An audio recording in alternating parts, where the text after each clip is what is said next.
Hello everyone, HeelTayler here, and welcome to another new series on my channel because I'm hopeless. But we're going to try it one more time. We're going to do NXT 2014. It's this time zone that I really liked, of wrestlers I really liked.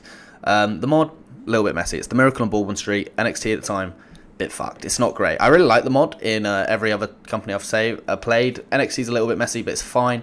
Yeah, I'm hoping, like I say, to go for a hot minute with this because the episodes of NXT are 1 hour, so it's actually really quite quick for me to be able to get on, take about 45 minutes to an hour to book a show, and then I need the extra 20 minutes to record it. And so it shouldn't take me as long to pump these out. And I just want you to know, as a counter to what the I believe it was 2011 save was going to be, it's not going to be completely realistic. WWE are going to, as they are our adult company in this, like parent company even, they're going to be taking wrestlers from us, giving us wrestlers. So it's just going to lose all chance of realism, essentially, especially within about 6 months. So hopefully we can keep the ball rolling. Close-ish to real life and the people they pushed and stuff. But the booking of it and such probably won't be very similar at all, as you'll see in the first episode. Because I've already recorded the first episode of NXT. This is just me doing the intro for the save, because it's obviously necessary. But other than that, I don't think there is much else to say. We can just get into the episode. It's NXT 2014. You know roughly who's around this time. This is Nev, Sami, and all that. Kevin, Balor, and Itami come in. Kevin was already on the roster and has already been called up, so we're just not going to use him, essentially. We don't get to see Kevin Owens in the save, which sucks, but we should still get your Balors, your Itamis, your Joes, your Nevs, your Zamis, and hopefully we can actually keep a lot of these people at points, so we can just eventually build up this NXT mega roster and just hopefully actually become a child company that can compete with TNA. And yeah, so let's not waste too much time. Let's get into the first show. I hope you enjoy it. Okay, so we're here with the first show. I don't expect ratings to be incredible, obviously, because a lot of these guys have very much pop because they're still in the mod, in dev, so like matches and ratings aren't going to be incredible, but this is still pretty decent. I think Regal definitely helped it being out to start the show.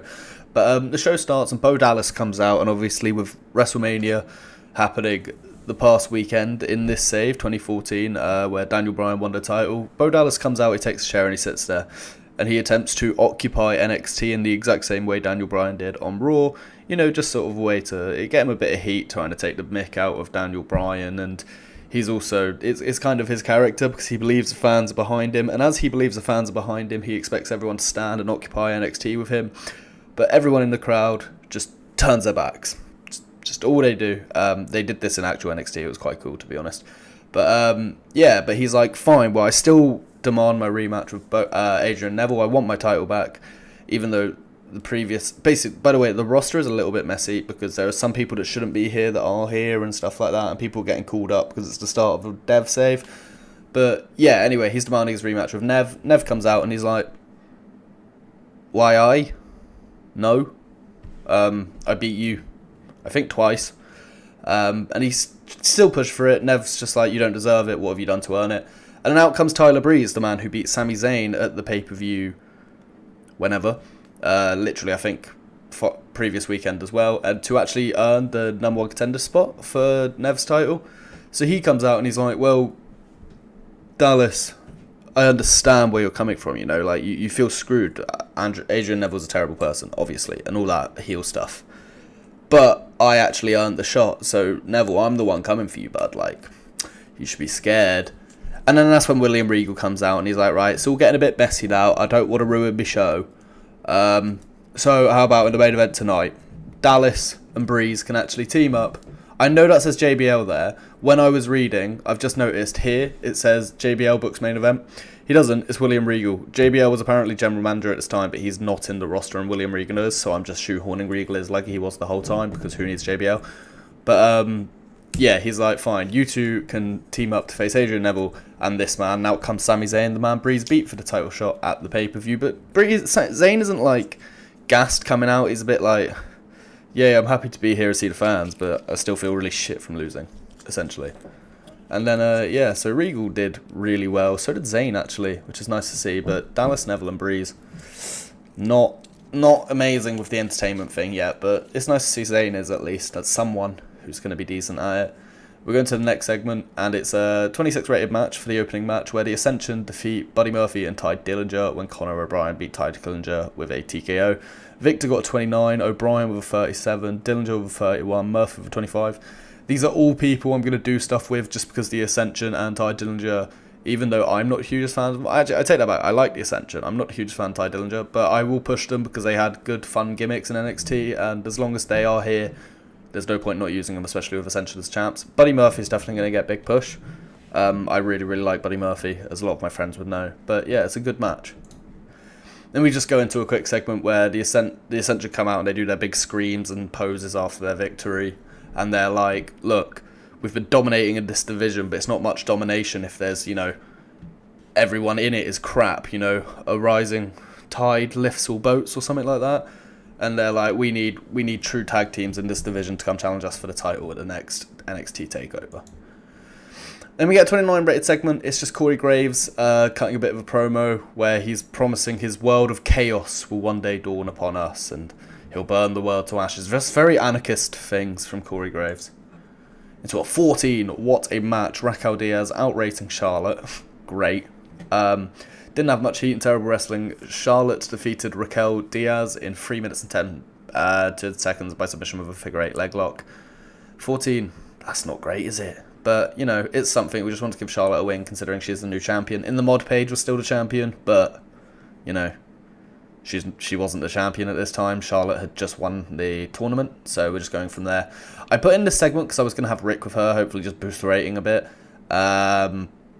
He's not on the roster. Which, that one I wasn't as surprised about, but I thought maybe he would be. And she's successful following her title win at the pay-per-view. Paige is also still on the roster. I'm considering whether I use her or not. I'm just going to see who WWE call up. And then I'm going to go from there. So I'm carefully booking this show. We then go into Chad Gable beating Danny Burch. Chad Gable got 45, which is actually very impressive. Another one I want to do a lot with will be Chad Gable. Danny Burch, not so much. I like him and Lorcan, but, he can just stay where he is. A fully rated interview, which is nice to see. I didn't rate Renee in this, I just needed an interviewer there. But Gabriel gets interviewed, and he's asked what his plans are essentially in NXT now, like moving on from the pay-per-view and in a bit of a new era, as people would say. The HeelTayler era. And he just mentions that the tag division, like Ascension have been saying, is a bit crappy, and it could use some fresh faces. So maybe he'll find a new friend, an old friend, and go down there and see if they can lift that division up. We then go into a quick segment before the main event where it's just backstage and it's just a shot of Xavier Woods, who is again still on the roster. I don't think he was meant to be, but while he's here, I'm going to use him just because it's good to have, isn't it? Xavier Woods. Good wrestler, good guy. Here we are. And Yoshitatsu, who is just a legend of the Fed, essentially. Just an incredible wrestler. Really underrated. Yoshitatsu, king. And yeah, but Woods is backstage doing a bit of his NXT fanboy gimmick he had while he was there, where he was just like really over the top and excited about like comics, music, TV shows, just everything. He was just such a fan of everything and loved, was very just eccentric and excited. And he's trying to explain all his like set of Marvel comics. Say he's got like the whole What If set of Marvel, and he's trying to explain it all to Yoshitatsu, who just, he's smiling and nodded, but clearly has no idea what's going on. And yeah, Woods' gimmick gets awful, which kind of sucks, but it will get better over time. And it's a 28 for that segment. Into a 33 rated main event, which I don't even know if it was the best match on the card, but it was definitely had the best wrestlers in it. Great heat and good wrestling. Breeze and Dallas actually beat Zayn and Neville when Breeze pinned Neville with a quick roll up. So he just quickly dashes him up. He's like, yep, I've got a pin over the champion. I'm still number one contender. I'm doing great. 36 for Dallas, 37 for Breeze, 54 for Neville, 51 for Zayn. You can tell that Zayn and Neville are going to be carrying this, essentially, hopefully. But they had excellent chemistry while teaming, which is really good to see. I'll probably use that a few more times. Axel Keegan was a crap road agent, so I need to remember to remove him. Drake Wirtz was a bad referee, which is kind of hard to see because was kind of a really sick referee in NXT. But yeah, 33 for the main event. And then just after the match, Sami's just looking like really annoyed after he's lost again. He lost at the pay-per-view, he's lost in this tag match here. Admittedly, he didn't lose, Neville lost. And Neville, you'll see it in the thumbnail, but Neville's trying to like console him, and Zayn's a bit like, I feel a bit crap, lad. And he just rolls out and walks away while Bo Dallas is just doing lap after lap of the ring with his thumbs up, screaming, because, you know, win over the champion Sami Zayn. It's pretty big in NXT, especially in 2014. Tyler Breeze just taking selfies or something, and Neville feeling bad for himself. So we end the show with a 37, which honestly, by the standards of NXT, isn't that bad. The show itself was actually very decently well-rounded and solid, with a couple 40s and mainly between 20s and 30s, other than Charlotte existing. But we've got to get her better, along with the other 4 horsewomen as well, because they're going to be, again, cornerstones of this until WWE steal them from us. So yeah, I hope you enjoyed this episode of the NXT 2014 save. I'll be completely realistic with you guys. It's me, you know it's me. The save could go for 3 episodes, it could go for 30. I'm aiming for the higher numbers, hopefully. But fingers crossed, all goes well. And just stay on board with me. Have faith. It's the last time I'm going to ask for it, because if this doesn't go well, I'm just not doing it again, lads. Alright? Thank you for watching. I'll see you in the next episode. Goodbye.